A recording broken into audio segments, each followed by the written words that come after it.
What if I told you that the key to beating procrastination is hidden in your fears? It's not laziness holding you back, it's something much deeper. In the next 10 minutes, I'm going to show you how to uncover these hidden fears and use them to boost your productivity. Get ready to see procrastination in a whole new light. Did you know that procrastination is deeply rooted in our emotions? It's a common misconception that it's all about laziness or poor time management. In reality, the driving force behind procrastination is often fear. This fear can manifest in various ways: fear of failure, fear of success, fear of the unknown.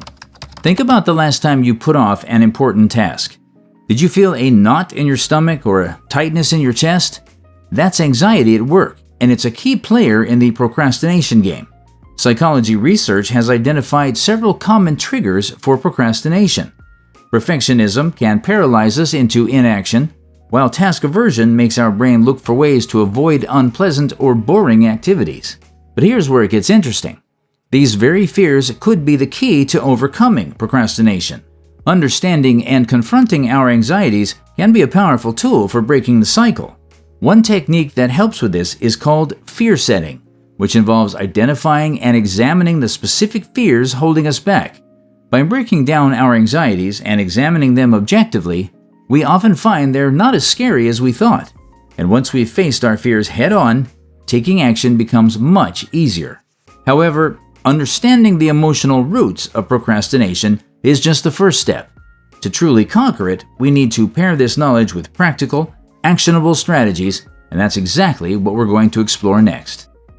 The 2-minute rule is a powerful technique that can transform your productivity. Here's how it works. If a task takes less than 2 minutes to complete, do it immediately. This approach is based on solid psychological principles. By tackling small tasks right away, you prevent them from piling up and becoming overwhelming. More importantly, you build momentum that can carry you into larger tasks. The magic of the 2-minute rule lies in its ability to lower the barrier to getting started. Let's say you have a big report to write. Instead of committing to hours of work, tell yourself you'll just write for 2 minutes. Often you'll find that once you've started, it's easier to keep going. This rule can apply to any area of your life where you're prone to procrastination. Need to start exercising? Commit to just 2 minutes of stretching. Want to learn a new language? Pledge to study 1 new word. These small actions can snowball into significant progress over time. The 2-minute rule works because it taps into the psychology of habit formation. By starting with a small, manageable task, you're building positive associations with the activity. This makes it easier to establish a consistent habit, which is key to long-term productivity. Real-life examples show the power of this approach. One medical student shared how they used the rule to build a daily study habit. They started by committing to just 2 minutes of study time each day. As the habit took hold, those 2 minutes naturally expanded into longer, more productive sessions. By incorporating the 2-minute rule into your daily routine, you can effectively break the procrastination cycle. Each small task you complete builds confidence and reduces the mental burden of your to-do list. Over time, you may find yourself naturally tackling larger tasks with less hesitation. Of course, not every project can be completed in 2 minutes. In the next section, we'll explore how to apply these principles to more complex tasks and long-term goals, building on the momentum you've created with the 2-minute rule.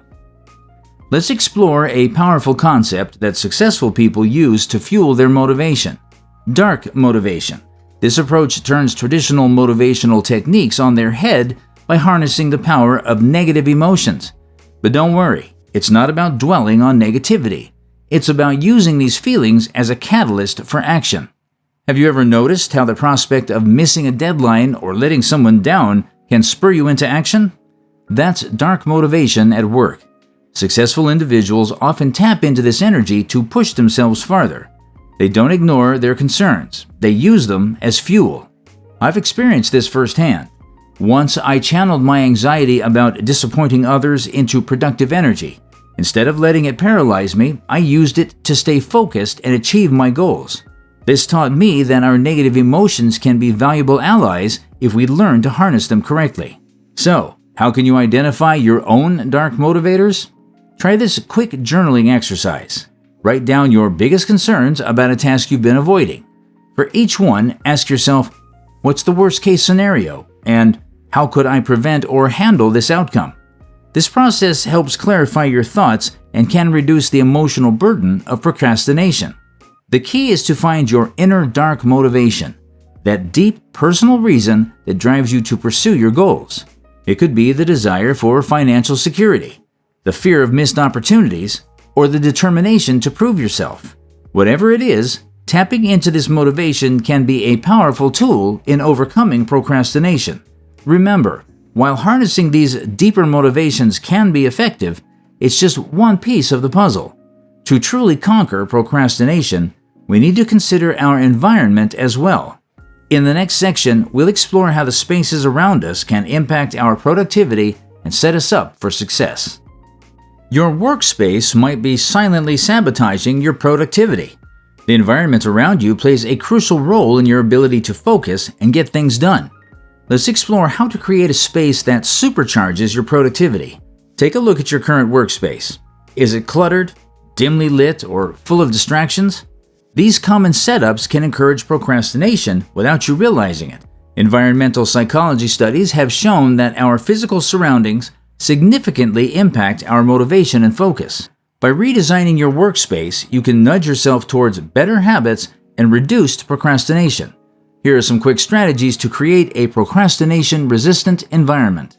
1. Declutter. Remove anything not directly related to your work. 2. Optimize lighting. Well-lit spaces can boost productivity by up to 20%. Use a desk lamp or position your workspace near a window. 3. Minimize distractions. Turn off notifications or use apps that block social media during work hours. 4. Prioritize comfort. An ergonomic chair and properly positioned monitor can improve focus for extended periods. 5. Add greenery. Plants in your workspace can improve mood and increase productivity. One of the most effective techniques for instant focus is creating a dedicated workstation. This is a space solely for productive tasks, separate from areas where you relax. By consistently using this space for work, you condition your brain to associate it with focus and productivity. While redesigning your environment can be powerful, it's important to remember that external changes are just part of the equation. Even with the perfect workspace, we still face internal struggles that can lead to procrastination. In our next section, we'll explore how to tackle these inner obstacles and build a more productive mindset. We've optimized our workspace, but what about our inner environment? The harshest critic sabotaging your productivity might be you. Surprisingly, being kinder to yourself could actually make you more productive. Many procrastinators fall into the trap of harsh self-criticism, thinking it will motivate them to work harder. However, research shows this approach often backfires, increasing anxiety and stress and making tasks feel even more daunting. Instead of pushing yourself harder, the key to overcoming procrastination might be practicing self-compassion. This doesn't mean letting yourself off the hook. It's about treating yourself with the same kindness and understanding you'd offer a friend who's struggling. Self-compassion involves acknowledging your stress and negative feelings without judgment. When you catch yourself procrastinating, instead of thinking, "I'm so lazy," try, "This task feels challenging, and that's okay. What small step can I take to move forward?" One effective technique for practicing self-compassion is to use positive self-talk. When you notice negative thoughts creeping in, consciously replace them with more supportive ones. For example, instead of "I'll never finish this," try, "I can take this one step at a time." By fostering self-compassion, you create a more supportive internal dialogue that encourages action rather than avoidance. This shift in mindset can help break the cycle of procrastination. When you're not paralyzed by fear of failure or harsh self-judgment, you're more likely to take constructive action in the face of challenges. Studies have shown that individuals who practice self-compassion are not only more productive, but also experience greater overall well-being. They're better equipped to bounce back from setbacks and maintain a balanced approach to work and life. Now that we've addressed our inner critic, let's explore a more powerful technique for tackling even the most daunting projects on your to-do list. Imagine tackling your biggest, most challenging task first thing in the morning. Sounds daunting, right? But this approach, known as the "eat that frog" technique, could transform your productivity. Popularized by Brian Tracy, the concept is straightforward. Start your day by completing your most difficult task. It's like eating a live frog for breakfast. Once you've done that, everything else seems easier in comparison. This method contrasts with how many of us typically structure our workday. We often begin with simple, quick tasks to build momentum. However, this can leave us facing our toughest work when our energy and willpower are depleted. The psychological benefits of this technique are significant. Conquering your biggest challenge early creates a surge of accomplishment that fuels the rest of your day. It's a productivity snowball effect. That initial win generates momentum, carrying you through other tasks with increased focus and efficiency. To identify your frog, look for important tasks you often procrastinate on. These usually contribute most to your long-term goals, but feel overwhelming in the short term. Once identified, commit to tackling it first before distractions creep in. Set aside a specific morning time block and remove potential interruptions. As you consistently apply this technique, you'll likely see improvements in your overall productivity and time management. Tasks that once seemed insurmountable become manageable, and you'll build confidence in handling difficult work. By eating that frog each morning, you can move through your day with reduced stress and increased focus. It's a powerful way to take control of your schedule and make significant progress towards your goals. You've learned powerful strategies to conquer procrastination. Now it's time to put them into action.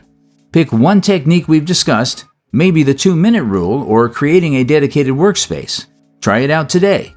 As you build momentum, you can gradually incorporate more strategies into your routine. Each time you face a difficult task head-on, you're building resilience and moving closer to your goals. You have the power to transform your habits and achieve what you've been putting off. The journey to productivity isn't about perfection, but progress. Small, consistent changes can lead to big results over time. So why wait? Take that first step now. Choose one strategy, apply it to a task you've been avoiding, and experience the satisfaction of moving forward. Your future self will thank you for starting today.